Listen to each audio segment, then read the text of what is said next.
দ্বিতীয় বৈকুণ্ঠপুৰীলৈ পৰিণত হৈছে পলাশবাৰীৰ ৰামপুৰ খেলপথাৰ আৰু পৰিৱেশটো আপোনালোকক দেখুৱাম। প্ৰায় 10,000 গৰাকী আই মাতৃৰ মুখেৰে নিগৰি উঠিব নামসমূহ আৰু ইতিমধ্যে মই আপোনালোকক পৰিৱেশটো দেখুৱাইছোঁ। চাৰিওফালে আপোনালোকে দেখিছে শুভ্ৰ পোছাক পিন্ধি এইসকল আই মাতৃয়ে ইতিমধ্যে সমবেত হৈছে। এয়া হৈছে পলাশবাৰী ৰামপুৰ যি খেলপথাৰ আছে, ৰামপুৰ খেলপথাৰত এয়া সমবেত হৈছে। হাজাৰ হাজাৰ গৰাকী আই মাতৃ আছে। পৰিৱেশটো মই দেখুৱাইছোঁ আৰু চাৰিওফালে আপোনালোকে দেখিবলৈ পাইছে শুভ্ৰ পোছাক পিন্ধা এইসকল আই মাতৃৰ যি নাম, সেই নামেৰে মুখৰিত হৈ পৰিব ৰামপুৰ খেলপথাৰ। আৰু তাৰ লগে লগে যে আমাৰ শংকৰদেৱ গুৰুজনা, মাধৱদেৱ গুৰুজনাৰ বিৰচিত যিসমূহ গীত আছে, সেই গীতসমূহো মুখৰিত হ'ব। অকণমান চমুকৈ কওকচোন কেনেধৰণৰ অনুষ্ঠান আপোনালোকৰ? সন্মিলিত জনকল্যাণ মঞ্চ পলাশবাৰী তথা মৃত্যুঞ্জয় সংঘ ৰামপুৰৰ সহযোগত আজি আপোনালোকে দেখিছে ইয়াত এখন বৈকুণ্ঠপুৰীলৈ পৰিণত হৈছে সমগ্ৰ ৰামপুৰ ক্ষেত্ৰ।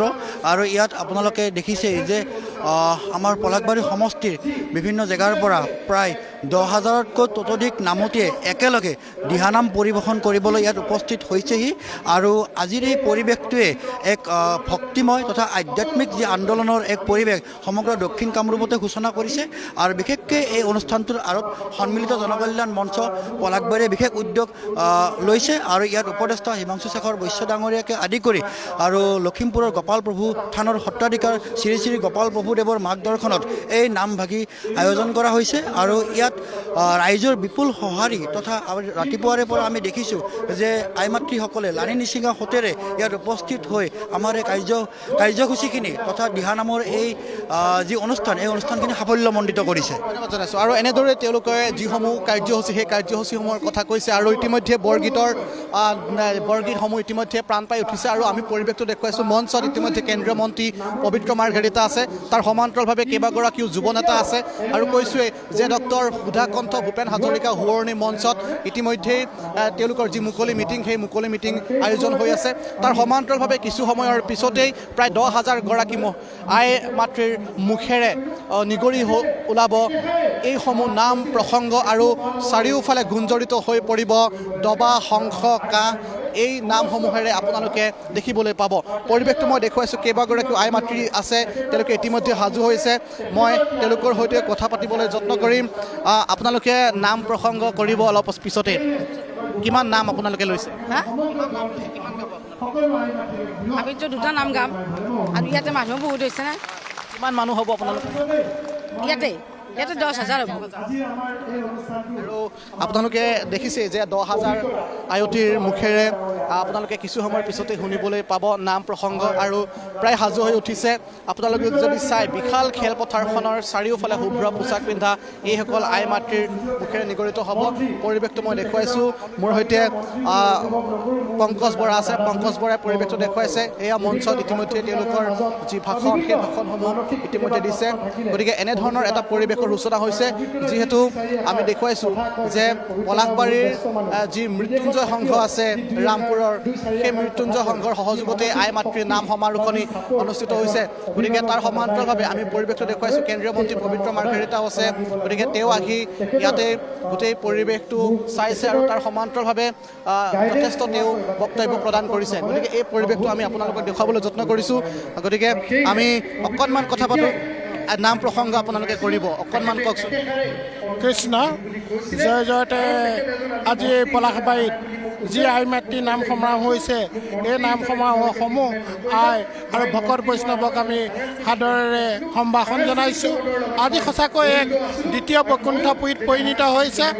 শ্ৰী শ্ৰী গোপাল মহাপ্ৰভু লখিমপুৰ দলপুৰৰ পৰা আহি ইয়াত যি প্ৰচাৰ প্ৰসাৰ চলাই মহাপুৰুষ শ্ৰী শ্ৰী শংকৰদেৱৰ নীতিৰ আদৰ্শ সমাজত প্ৰতিষ্ঠা কৰি আগুৱাই লৈ গৈছে। সঁচাকৈ ই এক লক্ষণীয় যে আমাৰ অসমীয়া জাতিৰ কাৰণে শ্ৰী শ্ৰী গোপাল মহাপ্ৰভুদেৱে দেখুওৱা আদৰ্শ অতি প্ৰশংসনীয়। অসমৰ সমূহ আই মাতৃক আজি ইয়াত 10,000তকৈ অধিক আই মাতৃসকলক সমবেত কৰি যি প্ৰভু ভগৱন্ত গুণানুকীৰ্তন নাম পৰিৱেশনৰ ব্যৱস্থা কৰিছে, ই অতি গৌৰৱান্বিত। আৰু সমগ্ৰ অসমৰ মংগলৰ কাৰণে ই আজি এক ঐতিহাসিক দিন। যি নামৰ জৰিয়তে প্ৰভু ভগৱন্তৰ গুণানুকীৰ্তন কৰিলে সমস্ত জগতখনকে এক পবিত্ৰ অনুষ্ঠানলৈ পৰিণত কৰে।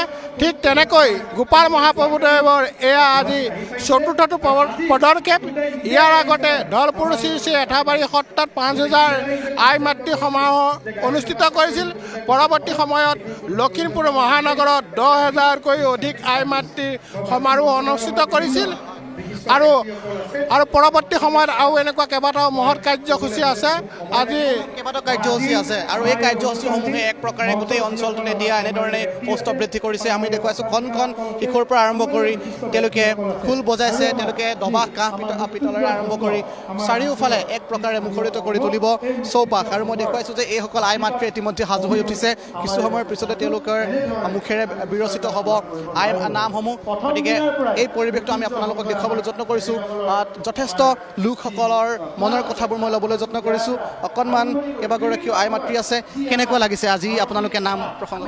নমস্কাৰ, মই ইয়াৰ জৰিয়তে অসমবাসীলৈ মই ধন্যবাদ জনাইছোঁ। আমাৰ এই জনকল্যাণ মঞ্চৰ পলাশবাৰী উদ্যোগ আৰু মৃত্যুঞ্জয় সংঘ ৰামপুৰ সহযোগত আই মাতৃ নাম সমাৰোহত আমাৰ এইখন এখন বৈকুণ্ঠপুৰী কৰি দিয়াৰ বাবে আমি নিজকে কৃতজ্ঞতা জ্ঞাপন কৰিছোঁ আৰু সকলোৱে আমাক এই সন্মানটো দিয়াৰ বাবে ধন্যবাদ জনাইছোঁ। ইতিমধ্যে আমি দেখুৱাইছোঁ যে গুৰু দুজনাই দেখুৱাই থৈ যোৱা সেই স্বৰ্ণীল বাটেৰে বাট বুলিছে এইসকল আই মাতৃ গোটেই ৰামপুৰ অঞ্চলৰ ৰাইজ। আৰু তেওঁলোকৰ যি স্বকীয়তা বা তেওঁলোকৰ যি পৰম্পৰা, সেই পৰম্পৰাসমূহ অক্ষুণ্ণ ৰাখি এনেদৰে আমাৰ সমাজ সংস্কৃতিৰ প্ৰতি তেওঁলোকৰ এই যি অৱদান, সেই অৱদান সঁচাই অতুলনীয়। আৰু যি পৰিৱেশ, সেই পৰিৱেশ সঁচাই নান্দনিক এক পৰিৱেশ। আপোনালোকে ইতিমধ্যে অনুভৱ কৰিব পাৰিছে যে চাৰিওফালে আপুনি সমগ্ৰ যদি খেলপথাৰখন চায় তেনেহ'লে কেৱল শুভ্ৰ পোচাকেৰে আগুৰি আছে এইসকল আই মাতৃ। আৰু তাৰ সমান্তৰালভাৱে কেন্দ্ৰীয় মন্ত্ৰীগৰাকীও আছে। আমি তেওঁৰ সৈতে কিছুমান পিছতেই তেওঁৰ মন্তব্য ল'বলৈ যত্ন কৰিম। কিন্তু মূল বিষয়টোৱে হৈছে যে এই যি প্ৰসংগ বা এই যি চিন্তাধাৰা, এই চিন্তাধাৰা সঁচাই আমি দেখিবলৈ পাইছোঁ যে অত্যন্ত ব্যতিক্ৰম। কাৰণ বিভিন্ন সময়ত আমি দেখিবলৈ পাওঁ যে এনেধৰণৰ অনুষ্ঠানবোৰে আমাৰ অসমৰ যি সমাজ সংস্কৃতি, অসমৰ যি পৰম্পৰা, সেই পৰম্পৰাসমূহক অক্ষুণ্ণ ৰখাত সহায় কৰে বা আমাৰ পৰম্পৰাসমূহক নতুন প্ৰজন্মৰ আগত চিনাকি কৰাই দিয়াৰ প্ৰয়াস কৰে। গতিকে এনেধৰণৰ চিন্তাধাৰাই বা এনেধৰণৰ অনুষ্ঠানে স্বাভাৱিকতেই সকলোৰে মনত বা সকলোৰে আধ্যাত্মিক যিসমূহ চিন্তা চৰ্চা গুৰুজনাই দেখুৱাই থৈ যোৱা, গুৰুজনাই অসমীয়া সমাজলৈ আগবঢ়াই যোৱা সেই বাণীবোৰক লৈ, সেই বাণীবোৰেৰে তেওঁলোকে বাট বুলিছে।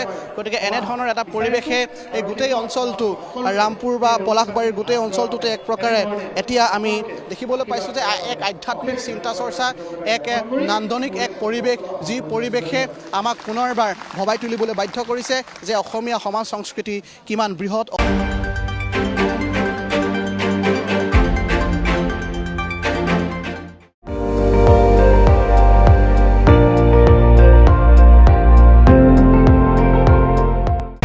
আপুনি চাই আছে ND24, সৰ্বশ্ৰেষ্ঠ নহয় সৰ্বোত্তমৰ দৌৰত।